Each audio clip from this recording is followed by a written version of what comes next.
सब में बिठाया है तो ये तब भी मेरा घर है और इसके लिए मुझे किसी फॉर्मेलिटी की किसी दावत की और उसकी ज़रूरत नहीं पड़ती। और अब भी जो अरशद अंसारी साहब जो जिस तरह से अपने सहाफ़ी बरदरी के लिए कंसर्न रहते हैं, वही कंसर्न जो है, मैं सहाफ़ी तो नहीं हूँ लेकिन आपकी बहन ज़रूर हूँ और वो कंसर्न्स जो हैं वो मेरे भी रहते हैं। ख़ास तौर पर जो एक सैलरीज़ का उसके हवाले से भी यकीनन कंसर्न है, उसके ऊपर भी हम कुछ काम कर रहे हैं।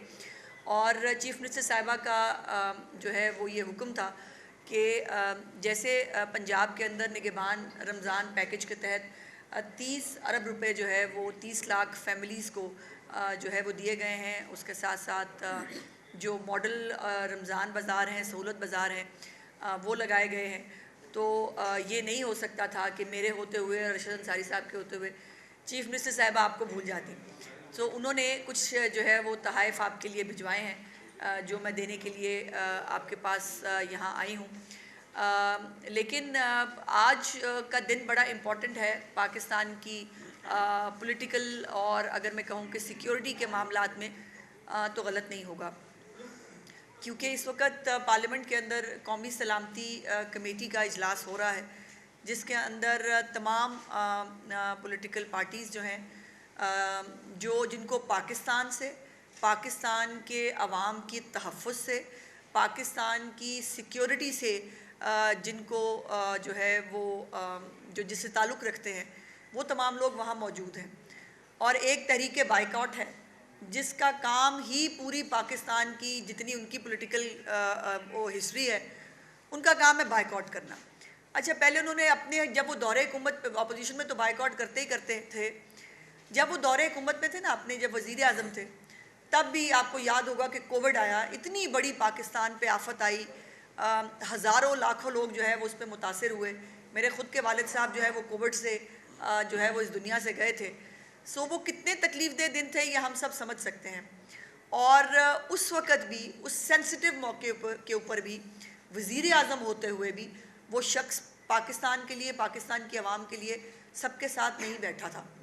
और इसी तरह जब 27 फरवरी का पाकिस्तान के ऊपर एक अटैक हुआ इंडिया की तरफ से, तब भी तमाम पॉलिटिकल पार्टीज़ जो हैं वो इकट्ठी होकर बैठी और उन्होंने जो है वो पाकिस्तान की सलामती की सूरत हाल पे गुफ्तगू की, पाकिस्तान को जो चैलेंजेस दरपेश हैं उस पर बात की।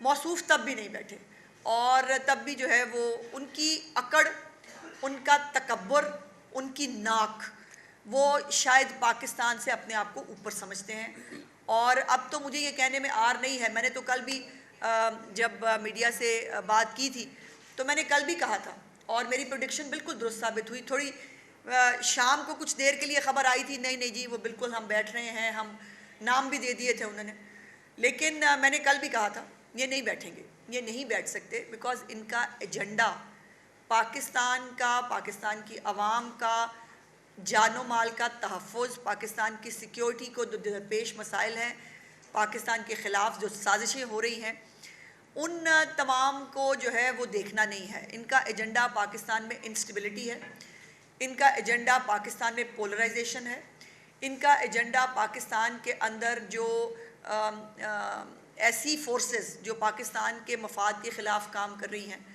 उनको सपोर्ट करना है। और ये आज से नहीं है।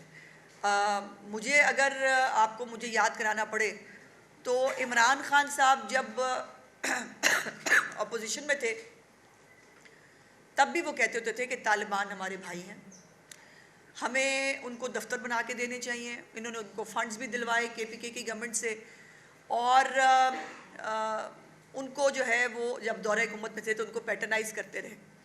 लेकिन मियाँ नवाज शरीफ साहब, आपको याद होगा जब नेशनल एक्शन प्लान बना, पिछला नेशनल एक्शन प्लान, और APS का एक बहुत बहुत तकलीफ़ दे वाक़या वो आज भी याद आता है तो दिल दहल जाता है।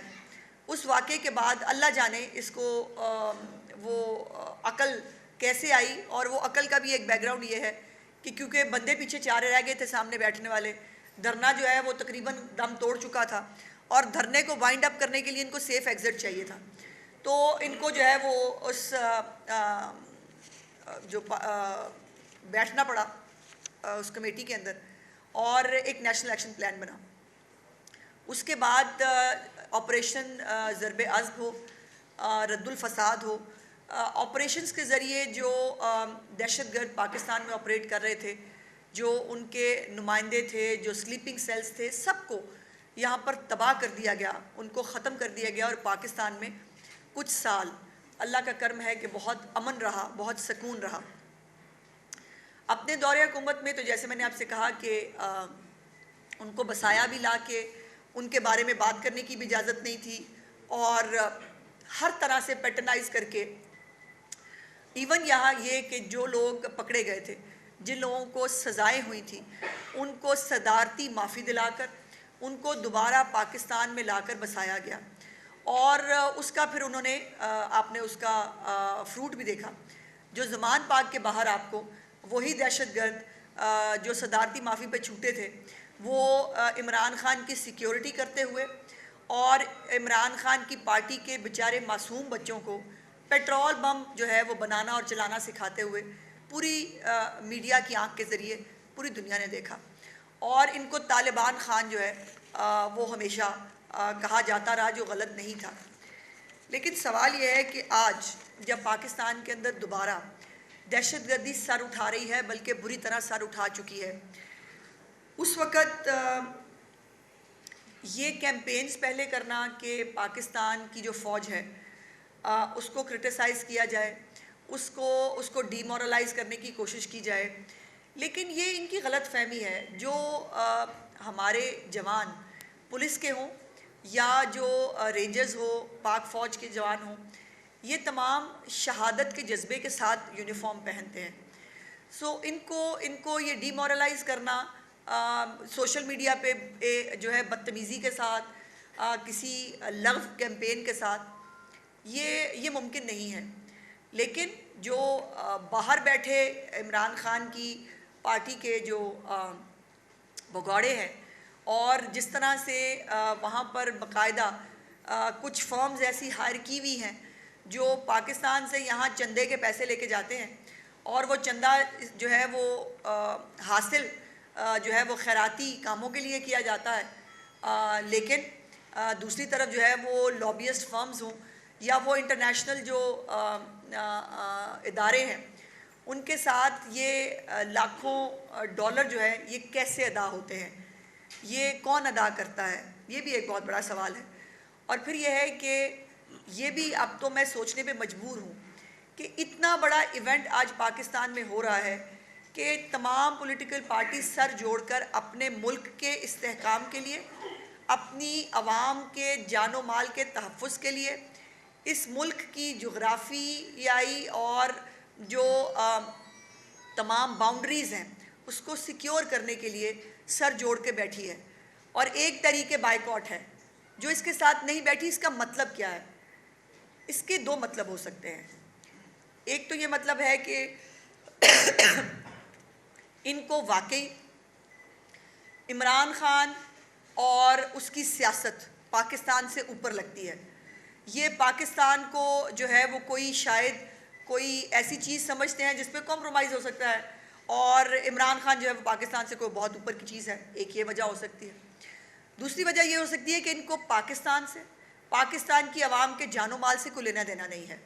अब KPK जो इस वक्त फ्रंट लाइन दहशतगर्दी का शिकार सूबा है, जिसको 600 अरब रुपए दहशतगर्दी से लड़ने के लिए दिए गए, आज तक ना वहाँ CTD बन सका, ना वहाँ आज तक जो पुलिस है उसको इक्विप्ड किया जा सका। वो पैसे कहाँ खर्च हुए, ये भी अपने तौर पर एक बहुत बड़ा सवाल है। और वहाँ पर उस पॉलिटिकल पार्टी जिसके पास उस सूबे की ज़िम्मेदारी है, अमनो अमान बरकरार रखने की पहली प्राइमरी ज़िम्मेदारी सूबाई हुकूमतों की होती है, उसके बाद वो अपने लिए इन एड बुला सकते हैं जिसको भी सिक्योरिटी नाफिज करने वाले इदारों को वो बुलाना चाहें। सवाल ये है कि फिर आपका लेना देना कोई नहीं। आप पाकिस्तान की आवाम के साथ जो भी सलूक हो, आपको उससे कोई फ़र्क नहीं पड़ता। इमरान ख़ान को मटन मिला है कि नहीं, ये इम्पॉर्टेंट है। लेकिन थाने पे जो है वो हमला हो गया है, आपके जो है वो जाफ़र एक्सप्रेस जो है वो अगवा कर ली गई है, आपके जो खैबर पख्तूनख्वा के अंदर लोग जो है वो रात को बाहर नहीं निकल सकते, ये मसला ही नहीं है। मसला ये है कि बुशरा बीबी जो है उनके जो उन्होंने कहा उनकी पता नहीं सीलिंग के अंदर से चूहे गिरते हैं, वो गिरे हैं कि नहीं। इमरान खान को जो है मटन पूरा पका हुआ था कि नहीं पका हुआ था, और झूठ बोलते हैं, इतना झूठ बोलते हैं कि कमाल है। अभी झूठ बोला कुछ दिन पहले कि मुझे सैरी नहीं मिल रही उनको, इसलिए वो रोज़ा नहीं रख रहे। भाई रोज़ा ना रखने के और बहाने को ढूंढ लो, खुदा के वास्ते सैरी पे मत डालो।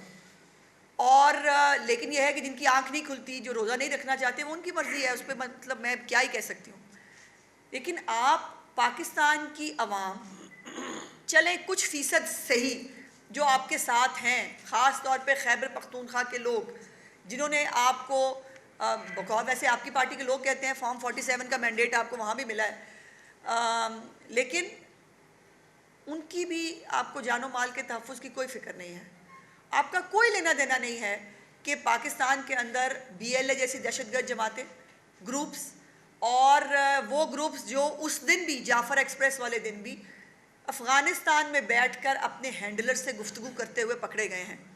उसके बाद एक वज़ीर आला का ये कहना कि नहीं नहीं नहीं अफ़गानियों को ना भेजना भी नहीं चाहिए, उनको शहरियत भी दें और उनको यहाँ बसाएं भी, जबकि रियासत की पॉलिसी जो है वो अफ़गान मुहाजिरीन जो हमारे पास हमारे भाई आए थे, जिनको हमने बहुत साल जिनकी मेहमानदारी की, उनको अब अपने अपने वतन वापस लौट जाना चाहिए। पूरी दुनिया में होता है। आप हमारे पास ख़ुद पाकिस्तान की आवाम जो है जो हमारी ज़िम्मेदारी है, यकीनन हमने मेहमानदारी जो है वो कर ली, लेकिन हमें अपने अपने शहरियों के बारे में सोचना है।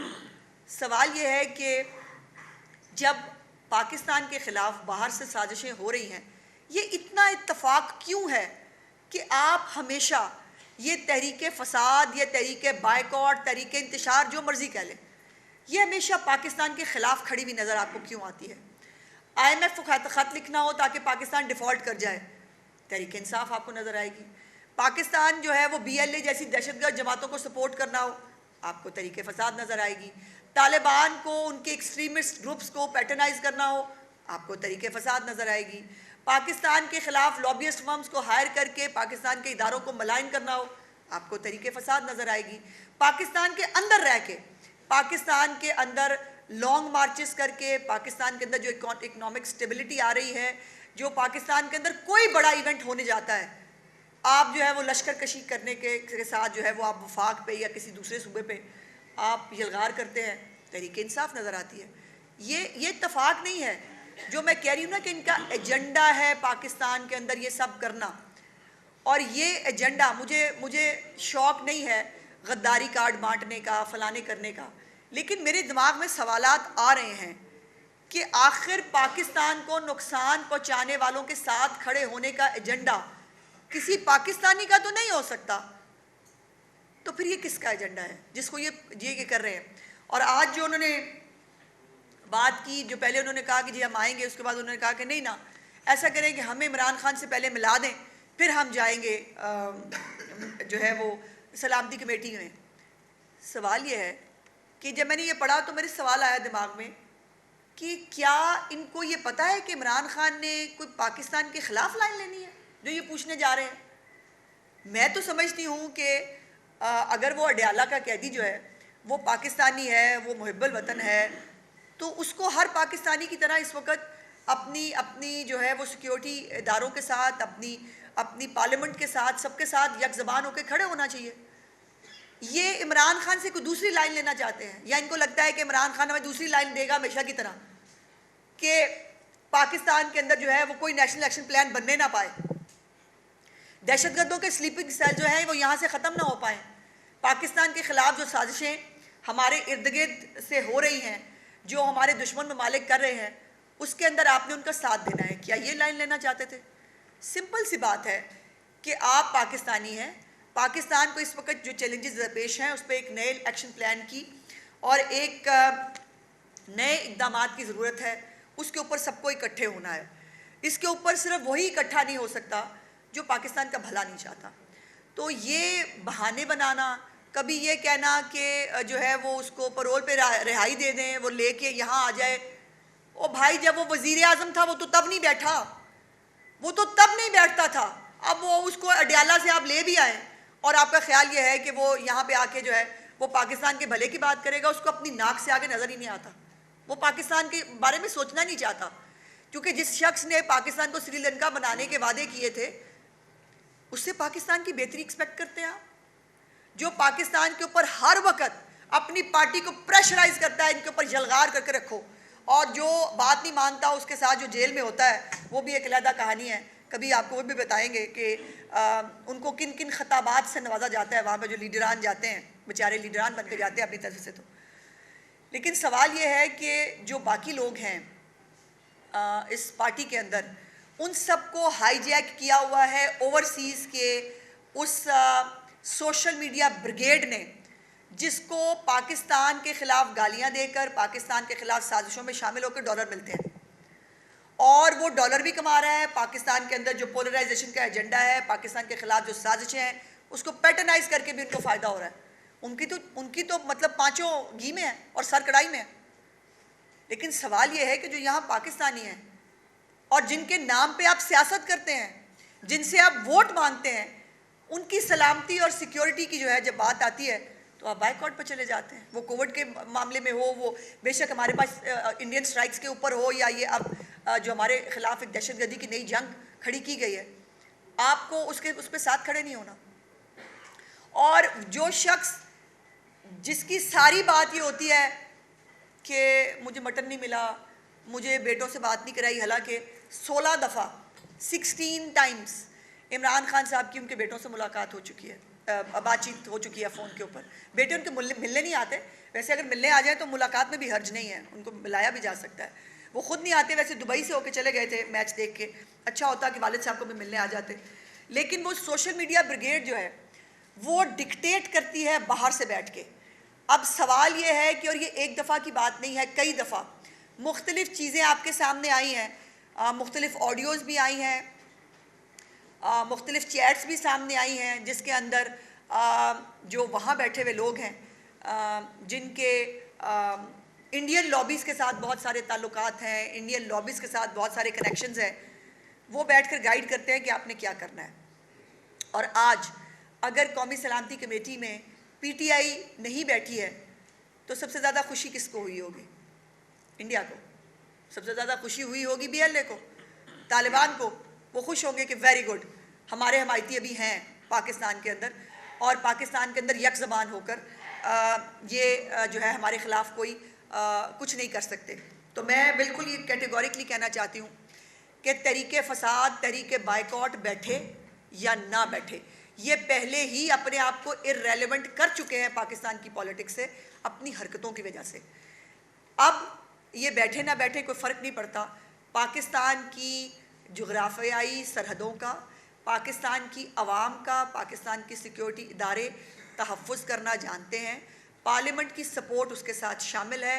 पूरे तमाम मुहिब्बे वतन पाकिस्तानी, चंद इनके ये फ़साद ग्रुप के लोगों के अलावा तमाम पाकिस्तानी जो हैं वो अपने मुल्क की हिफाजत करने के लिए तैयार हैं, और कोई भी साजिश अंदरूनी हो या बैरूनी हो उसको कामयाब नहीं होने देंगे। Thank you. एक मिनट, आपने सिर्फ हाथ खड़ा करना है, सवाल डायरेक्ट नहीं करना बस। हाँ, ये तरीका आपको शायद पहली बारी है। जिस तरह सिर्फ आप शुक्रिया बात की, जिसने सवाल करना वो हाथ ऊपर करे, और फिर मैं बारी बारी आपको सवाल दूँगा।